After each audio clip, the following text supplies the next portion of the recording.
Under the silver glow of a full moon, the mist rolled over the hills near the edge of the dense wormwood forest. Kieran, a young adventurer, adjusted her wide-brimmed orange hat and pulled her frock tighter against the crisp night air.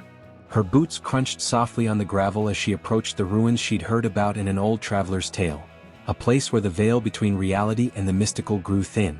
They called it the Invisible City. According to legend, the city appeared only under a full moon and welcomed only those with hearts untainted by greed or malice. It was said to hold untold magic, its streets paved with wisdom, its spires touched by the stars themselves. But the tale came with a dire warning. If one lingered beyond moonrise, the city would claim them forever. As the last echoes of twilight faded, a shimmering ripple coursed through the air. Slowly, brick by brick, the city materialized before Kieran's eyes. Marble towers stretched toward the heavens, silver lights flickered in lanterns, and fountains of luminous water danced to a silent rhythm.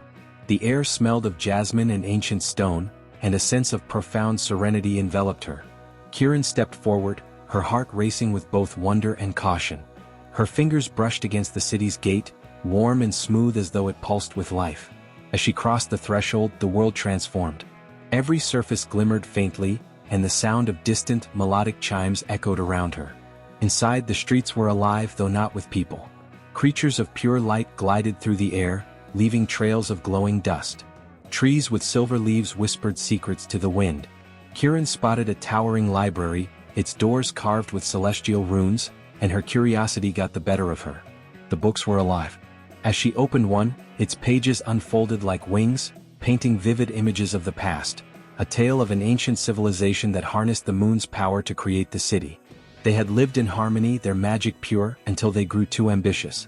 To protect their secrets, the city hid itself from the world, appearing only to those who could match their purity of heart.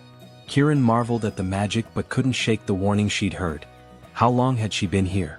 The moon was still high in the sky, but time felt different within these walls. A faint, pulling sensation in her chest told her it was time to leave. As she turned to exit the library, a figure appeared, a woman of shifting light and shadow. Her voice was soft, like leaves rustling in the breeze. "You are the first to enter in centuries," the figure said.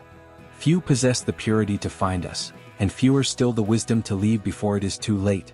"I don't seek to take anything from here," Kieran replied earnestly. "I only wanted to understand." The woman smiled. "And that, child, is why you were permitted entry. But beware, many are tempted by the city's wonders. To stay is to forfeit the world beyond these walls." Kieran nodded solemnly and retraced her steps. The city seemed to shift around her, making the path to the gate longer with each turn. Her heart raced as she heard the hauntingly beautiful chimes grow louder, the city itself urging her to stay. At last, the gates came into view, shimmering under the moonlight. Kieran ran, her breath fogging the cold night air. As her foot crossed the threshold, the gates vanished, and with them, the city. She fell to the ground, the moonlight now dim and ordinary. The city was gone.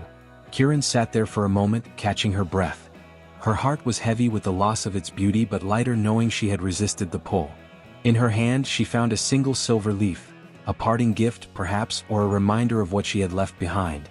The invisible city was real, and though she could never return, its magic would live on in her heart.